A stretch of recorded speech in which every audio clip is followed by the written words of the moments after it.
الحمد لله رب العالمين والصلاة والسلام على أشرف الأنبياء والمرسلين وعلى آله وأصحابه أجمعين وعلى من تبعهم بإحسان إلى يوم الدين. أما بعد، أعوذ بالله السميع العليم من الشيطان الرجيم من همزه ونفخه ونفثه. وقال ربكم ادعوني أستجب لكم إن الذين يستكبرون عن عبادتي سيدخلون جهنم داخرين۔ پروگرام مشعل راہ کی ایک اور کڑی لے کر آج میں آپ کی خدمت میں حاضر ہوں۔ آج کا ہمارا عنوان ہے دعائیں کیسے قبول ہوتی ہیں۔ میں نے ابھی آپ کے سامنے سورۃ المومن کی ایک آیت تلاوت کی جس میں اللہ تبارک و تعالیٰ نے بندوں کو دعا کرنے کا حکم دیا اور ساتھ ساتھ قبولیت دعا کا وعدہ بھی فرمایا۔ کہا کہ ادعونی استجب لکم، میرے بندوں مجھے پکارو، مجھ سے مانگو، میرے آگے ہاتھ پھیلاؤ، میں تمہاری دعائیں قبول کروں گا، تمہاری مرادیں پوری کروں گا۔ یقیناً ہمارا رب بہت دعاؤں کا سننے والا ہے، مرادیں پوری کرنے والا ہے، وہ سمیع الدعا ہے۔ ان ربی لسمیع الدعا۔ سبحان اللہ، مسلمان تو مسلمان، رب العالمین اس قدر بندوں کی دعاؤں کو سننے والا ہے کہ کافر اور مشرک جو سمندری سفر پہ جایا کرتے تھے اور جب ان کا سفینہ مشکلوں میں گھرتا تھا تو وہ اپنے سارے معبودوں کو بھول کر اکیلے اللہ کو پکارا کرتے تھے۔ تھوڑی دیر کے لیے موحد بن جاتے، اپنے سارے خداؤں کو جھٹلا کر اکیلے اللہ کے ہو کے اس کو پکارا کرتے تھے، تو رب العالمین ان کفار اور مشرکین کی دعاؤں کو بھی سنتا اور انہیں نجات دے کر ان کے سفینے کو ساحل پار لگا دیتا۔ غور کرو، وہ جانتا ہے کہ کشتی میں سوار ہونے سے پہلے کافر تھے، اور وہ یہ بھی جانتا ہے کہ نجات دوں گا، بچاؤں گا تو جا کر پھر کفر کریں گے، لیکن تھوڑی دیر کے لیے درمیان میں جس خلوص کا ثبوت دیتے ہیں اور اکیلے اللہ کو پکارتے ہیں تو رب العالمین ان کی پکار کی بھی قدر کرتا ہے۔ تو ایسے رب کو یہ الزام دینا کہ دعائیں نہیں سنتا ہے، دعائیں قبول نہیں کرتا ہے، نعوذ باللہ، یہ رب العالمین کی شان میں بہت بڑی گستاخی ہے جو آج کبھی کبھی بعض نام نہاد مسلمانوں کی زبانی نعوذ باللہ سننے کو ملتی ہے۔ دعائیں قبول ہوتی ہیں، ضرور ہوتی ہیں، مگر اس کے لیے قبولیت دعا کے ان اسباب کو اپنانا چاہیے جو کتاب و سنت میں بتائے گئے ہیں۔ ماں باپ کی اطاعت، ماں باپ کی فرما برداری، ماں باپ کو خوش کر کے دعائیں لینا، یہ انسان کے مستجاب الدعوات بننے کا سبب ہے۔ اویس قرنی رحمۃ اللہ علیہ جو کہ یمن میں رہتے تھے، پیارے نبی کے پاس وہ آ نہ پائے ماں کی خدمت کی وجہ سے، ماں کی اطاعت کی وجہ سے ان کی شخصیت اللہ کے نزدیک اس قدر منظور ہوئی کہ پیارے نبی صلی اللہ علیہ وسلم نے صحابہ سے ان کے بارے میں ارشاد فرمایا اور یہ کہا کہ اگر تم میں سے کسی کی ان سے ملاقات ہو جائے ان سے دعائیں لے لینا۔ یہ رتبہ کیسے ملا ہوا اسے قرنی کو؟ ماں کی خدمت کی وجہ سے۔ تو معلوم ہوا کہ والدین کی اطاعت، ماں باپ کی خدمت، یہ قبولیت دعا کا ایک اہم ترین سبب ہے۔ رزق حلال، حلال روزی، محنت کی روزی، حرام سے اجتناب، یہ بھی قبولیت دعا کا بہت بڑا سبب ہے۔ سعد بن ابی وقاص رضی اللہ عنہ سے نبی کریم صلی اللہ علیہ وسلم نے فرمایا تھا، اطب مطعمک یستجاب لک، اپنی روزی پاک رکھو، پاکیزہ روزی کھاؤ، حلال روزی کھاؤ، مستجاب الدعوات بنو گے، تمہاری دعائیں عند اللہ قبول ہوں گی۔ اور واقعتاً سعد بن ابی وقاص رضی اللہ عنہ بڑے مستجاب الدعوات صحابی تھے۔ کوئی بھی شخص ان کو تکلیف دیتا، ستاتا، وہ ہاتھ اٹھاتے، فوراً معذرت کر لیتا، معافی مانگ لیتا کہ مجھے معاف کر دیجئے اور دعا نہ کیجئے، بد دعا نہ کیجئے۔ قبولیت دعا کا ایک اہم سبب یہ بھی ہے کہ بندہ دعا کرنے سے پہلے کسی مجبور کے کام آئے، مجبور کے کام آؤ اور پھر دعا کرو، اور دیکھو کہ دعائیں کیسے قبول ہوتی ہیں۔ اور یہ سبق حضرت موسیٰ علیہ السلام کی زندگی ہمیں دیتی ہے۔ موسیٰ علیہ السلام بھاگے بھاگے مصر سے نکلے تھے، نئے شہر میں مدین پہنچے، اجنبی مقام پر اجنبی انسان ہے، کہاں جائیں کہاں رہیں۔ اچانک انہوں نے دیکھا کہ پنگھٹ جو مدین کا ہے وہاں تو مجبور لڑکیاں کھڑی ہوئی ہیں، چرواہے آ رہے ہیں، اپنے جانوروں کو سیراب کر کے لے جا رہے ہیں، اور یہ لڑکیاں جو پہلے سے اپنی بکریوں کو لائی ہوئی ہیں، یہ اپنی باری کے انتظار میں کھڑی ہوئی ہیں، جبکہ بعد میں آنے والے سب اپنے اپنے جانوروں کو سیراب کر کے لے جا رہے ہیں۔ موسیٰ علیہ السلام نے دو مجبور لڑکیوں کو دیکھا، آگے بڑھے، ماجرا پوچھا۔ دونوں لڑکیوں نے بتایا کہ بوڑھے باپ کی بیٹیاں ہیں ہم، گھر میں کوئی لڑکا نہیں ہے، اس لیے ہمیں خود آنا پڑتا ہے۔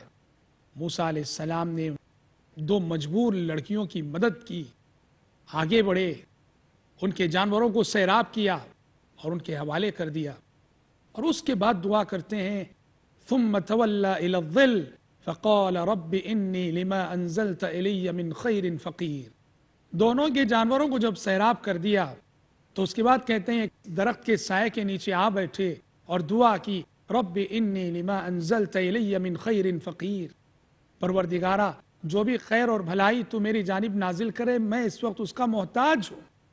غور کرنے کی بات ہے، یہ دعا تو مدین آنے کے فوراً بعد بھی ہو سکتی تھی، پر موسیٰ علیہ السلام نے پہلے دو مجبور انسانوں کی مدد کی، دو مجبور انسانوں کی مدد کرنے کے بعد یہ دعا کی رب انی لما انزلت الی من خیر فقیر، جس کا مطلب یہ ہے کہ جو انسان مجبوروں کے کام آتا ہے اس کی دعائیں عند اللہ قبول ہوتی ہیں، اور اللہ کا قانون ہے واللہ فی عون العبد ما کان العبد فی عون اخیہ، اللہ کی مدد اس بندے کے شامل حال ہوتی ہے جو بندہ کے دوسرے بندوں کی مدد کی فکر میں رہتا ہے۔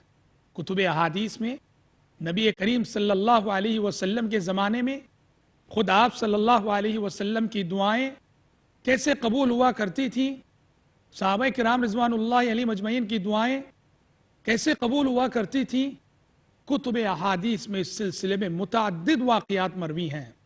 انس بن مالک رضی اللہ تعالیٰ عنہ راوی ہیں، کہتے ہیں کہ پیارے نبی صلی اللہ علیہ وسلم ایک مرتبہ جمعہ کا خطبہ دے رہے تھے، اچانک ایک بدو آیا، دیہاتی آیا، اس نے کہا اللہ کے نبی فصلیں تباہ ہو رہی ہیں، کھیتیاں سوکھ رہی ہیں، جانور ہلاک ہو رہے ہیں، بارشیں نہ ہونے کے سبب دعا کیجئے کہ بارش ہو جائے۔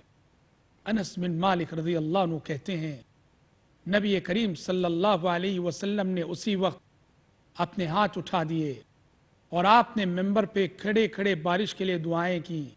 انس بن مالک رضی اللہ عنہ فرماتے ہیں اللہ کی قسم جس وقت آپ دعا کر رہے تھے آسمان پہ بادل کی ایک ہلکی سی ٹکڑی بھی نہ تھی، لیکن جیسے ہی دعا ہوئی بادل جم کر آئے، اور ابھی آپ صلی اللہ علیہ وسلم ممبر سے اترے بھی نہ تھے کہ بادل برسنے لگے، یہاں تک کہ فرماتے ہیں کہ آپ صلی اللہ علیہ وسلم کے چہرے پر میں نے بارش کے پانی کے آثار دیکھے ممبر پر۔ اور اس کے بعد ایسی بارش ہوئی مسلسل ایک ہفتہ بارش ہوتی رہی، جمعہ کو جو بارش شروع ہوئی تو دوسری جمعے تک چلتی رہی، یہاں تک کہ فرماتے ہیں جب دوسری جمعے آپ صلی اللہ علیہ وسلم خطبہ دے رہے تھے تو وہی بدو آیا یا پھر کوئی دوسرا شخص آیا، آ کے کہنے لگا اے اللہ کے نبی فصلیں تباہ ہو رہی ہیں، کھیتیاں فنا ہو رہی ہیں، جانور ڈوب رہے ہیں، دعا کیجئے کہ یہ بارش ہم سے ٹل جائے۔ تب نبی کریم صلی اللہ علیہ وسلم نے دعا کی اللہم حوالینا ولا علینا، اللہم حوالینا ولا علینا، اے اللہ اس بارش کو جو کہ ہم پر برس رہی ہے اس کو ہمارے اطراف و اکناف کے علاقے میں کر دے۔ بخاری شریف کی روایت ہے۔ دیکھیے سبحان اللہ، ادھر دعا ہوئی نبی کریم صلی اللہ علیہ وسلم کی اور ادھر آسمان کیسے برسا۔ حضرت جابر رضی اللہ عنہ فرماتے ہیں کہ میرے والد کا انتقال ہوا، کچھ قرض داروں کا قرض میرے والد کے ذمے تھا جسے وہ اپنی زندگی میں ادا نہیں کر پائے تھے اور مجھے اس کی ذمہ داری دے گئے۔ حضرت جابر فرماتے ہیں کہ قرض اتنا زیادہ تھا کہ میرے پاس اس کی ادائیگی کی کوئی سبیل نہ تھی سوائے اس کھجور کی پیداوار کے جو ہمارے باغیچے میں تھی۔ حضرت جابر کہتے ہیں رضی اللہ عنہ میں نے نبی کریم صلی اللہ علیہ وسلم سے عرض کیا کہ اللہ کے نبی ذرا ان لوگوں سے درخواست کیجئے کہ میرے والد کے قرض کو تھوڑا ہلکا کر دیں اور میرے باغیچے میں کھجور کی جو پیداوار ہے جتنی ہے اتنا لے کر مجھے باقی معاف کر دینے کے لیے کہیے۔ پر ان کے جو قرض خواہ تھے وہ اس کو ماننے کے لیے تیار نہیں تھے، وہ تو اپنا حق پورا پورا چاہ رہے تھے۔ حضرت جابر بہت پریشان ہوئے۔ نبی کریم صلی اللہ علیہ وسلم نے کہا جابر پریشان نہ ہونا، پریشان نہ ہونا۔ حضرت جابر اس لیے پریشان تھے کہ بغیچے کی ساری کھجوریں بھی دے دی جائیں، قرض پورا نہیں ہو رہا تھا۔ پیارے نبی نے کہا پریشان نہ ہونا جابر، کہا کہ جاؤ پہلے کھجور کی فصل کو اتارو، کھجوروں کو الگ کرو، اجوا کھجور الگ کرو، دوسری کھجوریں الگ کرو، اور اس کے بعد مجھے بتاؤ۔ آپ صلی اللہ علیہ وسلم تشریف لے گئے، ان کھجوروں میں آپ نے دعا پڑھی، اور اس کے بعد جابر سے کہا اب دیتے جاؤ، خرچ کرتے جاؤ۔ حضرت جابر کہتے ہیں جتنوں کا قرض تھا سب کو میں نے ان کا قرض پورا پورا ادا کر دیا، اور اس کے باوجود وہ کھجوریں ایسے بچی تھیں، باقی تھیں کہ جیسے کہ اس میں سے کچھ خرچ ہی نہ ہوا ہو۔ بخاری شریف کی روایت ہے۔ یہ پیارے نبی کی دعا کی برکت ہے۔ اب وقت ہوا ایک چھوٹے سے بریک کا، آپ جڑے رہے ہمارے ساتھ، بہت جلد لوٹیں گے ہم۔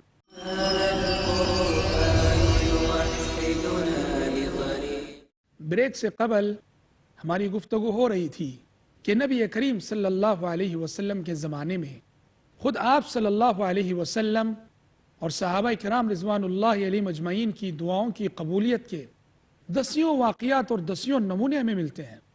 صحابی رسول ابو ہریرہ رضی اللہ تعالی عنہ، ابو ہریرہ جلیل القدر صحابی، یہ ایمان لا چکے، پر ان کی ماں مسلمان نہیں ہوئی تھی۔ ایک تو مسلمان نہیں ہوئی تھی، اور دوسرے پیارے نبی صلی اللہ علیہ وسلم کو برا بھلا کہا کرتی تھی۔ ابو ہریرہ کے منہ پہ نبی کریم صلی اللہ علیہ وسلم کو گالی دیا کرتی تھی۔ حضرت ابو ہریرہ بہت پریشان ہوتے۔ ایک مرتبہ نبی کریم صلی اللہ علیہ وسلم کی خدمت میں آ کر رونے لگے، کہا کہ اللہ کے نبی، میں نے اپنی ماں کو لاکھ سمجھایا ہے، اسلام کی بارہا دعوت دی ہے، پر وہ میری بات قبول نہیں کر رہی ہے، ذرا آپ دعا کریں کہ اللہ تعالیٰ میری ماں کو ہدایت دے دے۔ پیارے نبی صلی اللہ علیہ وسلم نے فوراً دعا کی کہ اللہ ابو ہریرہ کی ماں کو ہدایت دے دے۔ حضرت ابو ہریرہ فرماتے ہیں اس دعا کے بعد جب میں گھر پہنچا تو میں اپنی ماں کو خود قبول اسلام کے لیے تیار پایا، مزید کچھ کہنے کی ضرورت ہی پیش نہیں آئی۔ اس نے کہا کہ ابو ہریرہ میں مسلمان ہو چکی ہوں۔ ابو ہریرہ بہت خوش ہوئے، پیارے نبی صلی اللہ علیہ وسلم کی خدمت میں حاضر ہو کر یہ خوشخبری انہوں نے سنائی اور درخواست کی کہ اللہ کے نبی میرے اور میری ماں کے حق میں دعا کر دیجئے۔ تو پیارے نبی صلی اللہ علیہ وسلم نے کہا اے اللہ، تیرا بندہ ابو ہریرہ اور اس کی ماں، ان دونوں کی محبت تو اپنے بندوں کے دلوں میں ڈال دے۔ ابو ہریرہ رضی اللہ عنہ فرماتے ہیں نبی کریم صلی اللہ علیہ وسلم کی اس دعا کے بعد میں نے دیکھا مسلمان تو مسلمان، یہود و نصارہ بھی مجھ سے محبت کرنے لگے۔ اور آج ہم بھی جانتے ہیں تمام صحابہ سے ہمیں یقیناً محبت ہوتی ہے الحمدللہ، لیکن ابو ہریرہ کے لیے دل میں کچھ الگ ہی گوشہ نظر آتا ہے۔ یہ نبی کریم صلی اللہ علیہ وسلم کی دعا کی برکت تھی۔ آپ نے دعا کی اور ہدایت مل گئی۔ بخاری شریف کی روایت ہے، طفیل بن عمر دوسی رضی اللہ عنہ مشرف اسلام ہوئے، اور اللہ کے نبی صلی اللہ علیہ وسلم نے انہیں ان کے قبیلے دوس کی جانب داعی اور مبلغ بنا کر بھیجا۔ حضرت طفیل گئے، دعوت و تبلیغ کا کام کیا، پر قبیلے دوس نے ان کی بات نہ مانی، کوئی شخص مسلمان نہیں ہوا۔ حضرت طفیل بہت مایوس ہوئے اور بہت غصہ آیا انہیں اپنی قوم پر۔ نبی کریم صلی اللہ علیہ وسلم کی خدمت میں آئے اور کہا کہ یا رسول اللہ ان دوسا قد عصت وابت فدعوا اللہ علیہا۔ اے اللہ کے نبی، قبیلے دوس نے میری نافرمانی کی، اسلام قبول کرنے سے انکار کر دیا، آپ کی نافرمانی کی، لہٰذا میرے قبیلے پہ بد دعا کر دیجئے۔ انہوں نے بد دعا کی درخواست کی۔ نبی کریم صلی اللہ علیہ وسلم اس درخواست کو سن کر فوراً کھڑے ہو گئے، قبلہ رو ہو گئے۔ آپ نے اپنے دونوں ہاتھ اٹھا دیے۔ لوگوں نے کہا ہلکو ہلکو، کہ ابھی بد دعا ہوگی اور قبیل دوس ہلاک ہو جائے گا۔ راوی حدیث کہتے ہیں پیارے نبی نے کہا اللہم اہد دوسا وأت بہم، اے اللہ قبیل دوس کو ہدایت دے دے اور انہیں مطیع و فرما بردار بنا کر میری خدمت میں لیا۔ درخواست بد دعا کی ہوئی اور پیارے نبی نے دعا کی، اور اس کے بعد حضرت طفیل سے کہا اب جاؤ۔ نبی کی دعا ہو چکی تھی ہدایت کی، اب جانے کے لیے کہا گیا۔ اب کی بار جو طفیل رضی اللہ عنہ گئے تو قبیلے دوس کے بہت سارے افراد مشرف و اسلام ہو گئے، اور خود صحابی رسول ابو ہریرہ رضی اللہ تعالیٰ عنہ کا قبول اسلام انہی صحابی طفیل بن عمر دوسی رضی اللہ عنہ کی کوششوں کا رہین منت ہے اللہ تعالیٰ کے فضل کے بعد۔ رب العالمین دعائیں سنتا ہے، دعائیں قبول کرتا ہے۔ حضرت جابر رضی اللہ تعالیٰ عنہ فرماتے ہیں، مسند احمد وغیرہ کی روایت ہے کہ ایک مرتبہ نبی کریم صلی اللہ علیہ وسلم نے ایک سلسلے میں دعا کی، 3 دن مسلسل دعا کی، پیر کے روز دعا کی ظہر اور عصر کے درمیان، منگل کے روز دعا کی، پر آپ صلی اللہ علیہ وسلم کو قبولیت دعا کی جو بشارت سنائی گئی وہ بدھ کے روز ظہر اور عصر کے درمیان۔ آپ نے بدھ کے روز ظہر اور عصر کے درمیان دعا کی کو آپ کی دعا شرف قبولیت سے نوازی گئی۔ تو حضرت جابر کہا کرتے تھے کہ بدھ کا دن یہ قبولیت دعا کا دن ہوتا ہے۔ بدھ کے روز نماز ظہر اور نماز عصر کے درمیان ہونے والی دعائیں قبول ہوتی ہیں۔ حضرت جابر کہتے ہیں میں خود اپنی زندگی میں کتنے مرتبہ ایسا ہوا، کوئی بھی اہم مسئلہ آتا، میں بدھ کے روز ظہر اور عصر کے درمیان دعا کرتا تو میں قبولیت دعا کے منظر کو اپنی آنکھوں کے سامنے دیکھا کرتا تھا۔ امام بیہقی رحمۃ اللہ علیہ نے اور شیخ الاسلام ابن تیمیہ نے بدھ کے دن ظہر اور عصر کے درمیان کے وقفے کو قبولیت دعا کا وقفہ بتایا ہے۔ پیارے نبی صلی اللہ علیہ وسلم کتنی دعائیں کرتے تھے اور رب العالمین کیسے آپ کی دعاؤں کو فوراً قبول کرتا تھا۔ آپ دیکھو مکی زندگی کے واقعات میں حضرت عمر فاروق رضی اللہ عنہ کا واقعہ، وہ کیسے مسلمان ہوئے۔ اسلام لانے سے قبل حضرت عمر مسلمانوں کے بہت بڑے جانی دشمن، اور اتنے بڑے دشمن کہ ان کے قبول اسلام کے سلسلے میں کوئی سوچ بھی نہیں سکتا تھا۔ آپ اندازہ کرو اس واقعے سے، 2 میاں بیوی لیلا اور عامر رضی اللہ عنہما مکہ سے ہجرت کر رہے تھے۔ حضرت عمر ابھی مسلمان نہیں ہوتے، اس وقت کی بات ہے۔ سامنے سے حضرت عمر آ گئے، دونوں ڈر گئے کہ عمر ابھی پکڑیں گے، ماریں گے، جکڑیں گے، پر جب عمر قریب آئے پوچھا کہاں جا رہے ہو؟ دونوں نے کہا کہ عمر تم نے ہمیں آزادی کے ساتھ مکے میں اللہ کی عبادت کرنے کا موقع نہیں دیا، لہٰذا ہم یہاں سے نکل کر کسی ایسی جگہ جانا چاہتے ہیں جہاں ہم سے آزادی کے ساتھ اللہ کی عبادت ہو سکے۔ یہ سن کر حضرت عمر نے کہا کہ جاؤ اللہ تمہارا محافظ ہو۔ حضرت عمر کا ریاکشن ان کی توقع کے خلاف تھا۔ ان کے اس ریاکشن کو دیکھ کر بیوی لیلا رضی اللہ عنہا نے اپنے شوہر عامر سے کہا لگتا ہے کہ عمر کا دل اسلام کے لیے نرم پڑ چکا ہے۔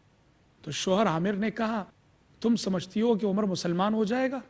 اللہ کی قسم جب تک عمر کی گدھی مسلمان نہ ہوگی عمر مسلمان نہیں ہو سکتا۔ یعنی ان کے نزدیک عمر فاروق رضی اللہ عنہ کا اسلام لانا اسی قدر ناممکن تھا جس قدر کہ ان کی گدھی کا اسلام لانا۔ مگر بتاؤ یہ ناممکن بات ممکن ہو کر رہی کہ نہیں؟ ممکن ہو کر رہی کیسے؟ پیارے نبی صلی اللہ علیہ وسلم کی دعا کی بدولت۔ آپ نے دعا کی تھی کہ اللہ ابو جہل یا عمر ان دونوں میں سے کسی ایک کے ذریعے اسلام کو تقویت نصیب فرما۔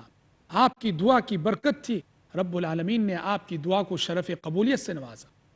ہم کتنی مثالیں دیں، کتنے نمونے بتائیں۔ ہمارا رب بہت دعاؤں کا سننے والا ہے، وہ سنتا ہے، شرط یہ ہے کہ سلیقے سے پکارا جائے۔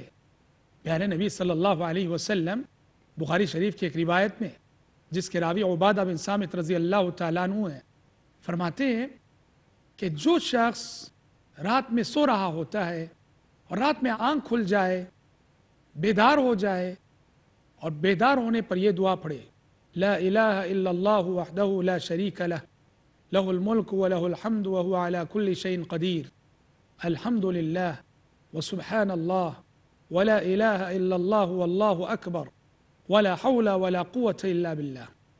بیدار ہونے کے بعد یہ ذکر پڑھے، اور اس ذکر کو پڑھنے کے بعد انسان جو بھی دعا کرے گا اس کی دعا قبول ہوگی۔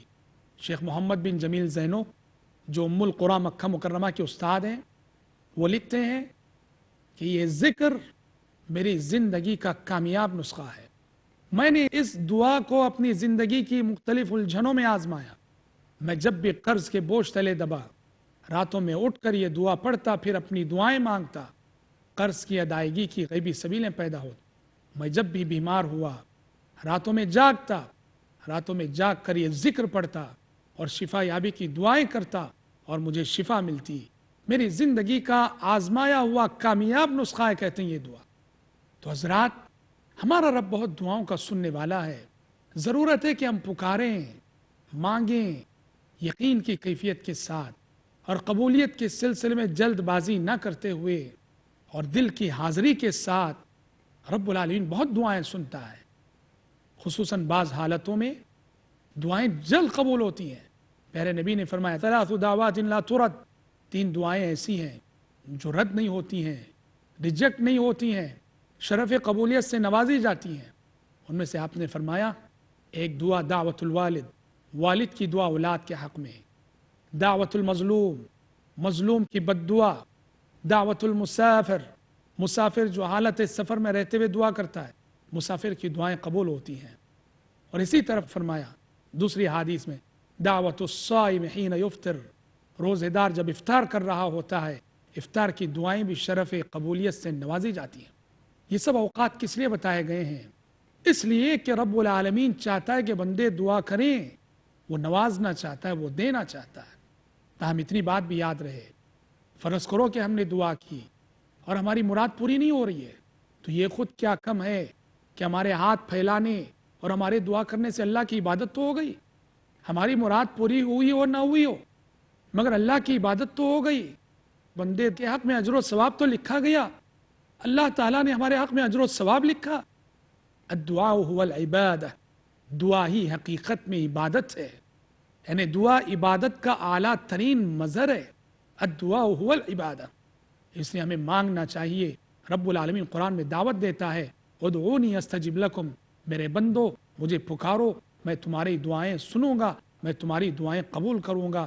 دعا ہے رب العالمین سے رب العالمین ہمیں اور آپ کو مانگنے کا حوصلہ دے، مانگنے کا سلیقہ دے، اور رب العالمین ہماری دعاؤں کو شرف قبولیت سے نوازے، آمین۔ وآخر دعوانا ان الحمد للہ رب العالمین۔ هذا القرآن